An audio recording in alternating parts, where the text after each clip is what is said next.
Bharatiya Janata party के मौजूदा विधायक व पूर्व मंत्री दीनानाथ भास्कर ने कहा कि हम लोग बहुजन समाज पार्टी के फाउंडर मेंबर रहे हैं, 1984 से सदस्य के रूप में काम करते रहे हैं और 1986 से लेकर 1995 तक वाराणसी जिले का अध्यक्ष रहा हूं, मंडल अध्यक्ष और कोऑर्डिनेटर और झारखंड का प्रभारी रहा हूं। लेकिन बहन कुमारी मायावती के आने से धीरे धीरे सब कुछ बदलने लगा और कांशीराम के जाने से पार्टी के अंदर बहुत बड़ा बदलाव हुआ और मायावती ने पार्टी पर कब्जा कर लिया है। मायावती के भाई के लड़का अगर परिपक्व नहीं था तो उसे उत्तराधिकारी क्यों बनाया और राष्ट्रीय जोनल कोऑर्डिनेटर क्यों बनाया? बहुजन समाज पार्टी कहती है कि हम लोग दादा साहेब डॉक्टर भीमराव अंबेडकर जी के मिशन को लेकर चलने वाली पार्टी है। बसपा के पूर्व संस्थापक सदस्य मंत्री भाजपा से विधायक दीनानाथ भास्कर ने मायावती पर बड़ा आरोप लगाते हुए कहा कि बाबा साहेब डॉक्टर भीमराव अंबेडकर ने क्या कभी कोई अपना उत्तराधिकारी बनाया था? लेकिन मायावती ने उत्तराधिकारी बनाया और इतिहास खंगालेंगे तो बसपा में उत्तराधिकारी बनाने का कोई लेखा जोखा नहीं है। जो बहुजन समाज पार्टी के विचारधारा पर चलेगा वही उसका असली उत्तराधिकारी होगा। बाबा साहेब डॉ भीमराव अंबेडकर जी चाहते तो वो अपने किसी भी परिवार के सदस्य को उत्तराधिकारी बनाकर जाते, लेकिन उन्होंने ऐसा कुछ नहीं किया। उन्होंने कहा था कि मेरे जाने के बाद जो बहुजन समाज पार्टी के सिद्धांतों को आगे लेकर चलेगा वही उसका असली उत्तराधिकारी होगा। बहन जी ने गलत नियत से ही अपने भतीजे को उत्तराधिकारी बनाया था और अब फिर हटा दिया। ये दावे के साथ कहता हूँ कि चुनाव बाद आकाश आनंद को फिर उत्तराधिकारी बना दिया जाएगा। बहुजन समाज पार्टी में लाखों लोगों का खून पसीना लगा है, तब जाकर पार्टी बनी है और अभी मायावती को ही पार्टी चलानी चाहिए। आगे जब जो इसका असली हकदार होगा वो उसे आगे बढ़ाएगा, लेकिन पार्टी पर कब्जा जमाए रखने के लिए मायावती फिर आकाश आनंद को पार्टी का मुखिया बना देगी। मायावती द्वारा पार्टी का उत्तराधिकारी बनाना ही गलत है। बहुजन समाज पार्टी में उत्तराधिकारी बनाना ही एक गलत परंपरा है और बाबा साहेब के संविधान के खिलाफ है। लोकसभा चुनाव में आकाश आनंद द्वारा उलझुल बोलने पर आदर्श आचार संहिता के उल्लंघन करने के तहत एफआईआर दर्ज हुआ है। बहन जी मायावती ने उसे मुकदमा से बचाने के लिए सभी पदों से हटा दिया है, जो बाद में फिर बहाल हो जाएगा क्योंकि वहां कोई सुनवाई नहीं, कोई कमेटी नहीं, कोई मेंबर नहीं। जो है वो सब बहन कुमारी मायावती जी ही है।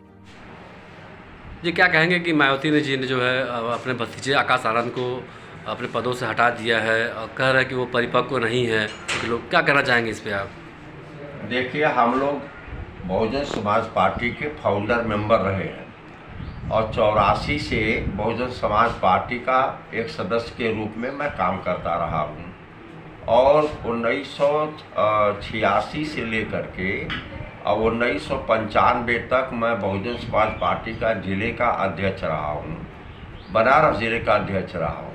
इसके बाद मंडल का अध्यक्ष रहा, फिर उसके बाद बनारस का कोऑर्डिनेटर रहा, झारखंड का प्रभारी रहा। मेरा ऐसा मानना है कि आकाश आनंद जो बहन जी के भाई का बेटा है, तो अगर वो परिपक्व नहीं था तो उसे उत्तराधिकारी क्यों बनाया, और जो है परिपक्व नहीं था तो राष्ट्रीय जोनल कोऑर्डिनेटर क्यों बनाया। और बहुजन समाज पार्टी ये कहती है कि हम डॉक्टर अंबेडकर साहब के मिशन को लेकर के चलने वाली पार्टी है। तो मैं ये सवाल उठाना चाहता हूँ कि क्या बाबा साहब डॉक्टर अंबेडकर ने अपना कोई उत्तराधिकारी बनाया था? तो इतिहास को खंगालेंगे तो आपको जवाब नहीं मिलेगा। इसलिए मैं ये कहना चाहता हूँ कि बाबा साहब डॉक्टर अंबेडकर से लोगों ने सवाल किया था कि आपके जाने के बाद कौन इस मिशन को लेकर आगे बढ़ेगा, तो बाबा साहब डॉक्टर अंबेडकर ने कहा कि जो मेरे मिशन को जो मेरे मैसेज को लेकर के जनता के बीच में जाएगा तो जनता खुद तय करेगी कि हमारा उत्तराधिकारी कौन है।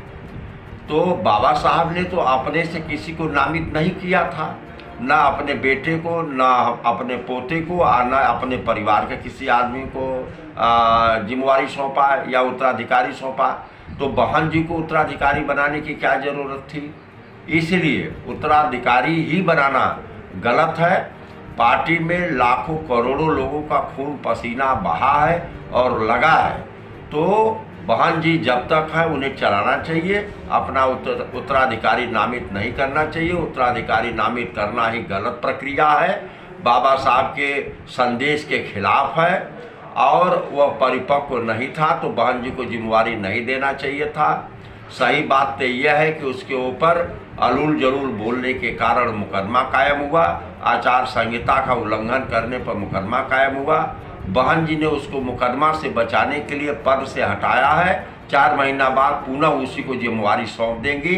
जो उनका इतिहास है वो यही इतिहास है। और बहुजन समाज पार्टी में कोई हियरिंग नहीं है, कोई सुनवाई नहीं है, वहाँ पर कोई कमेटी नहीं है। बहन जी को जो कार्ड भर देता है वो तुरंत निर्णय ले लेती हैं, फिर अपने निर्णय को 5 मिनट में बदल देती हैं। उनके इस बयान का कोई मतलब नहीं है। आप यह देख लेना कि आकाश आनंद 2 महीना बाद पुनः उसी पद पर बैठा दिया जाएगा।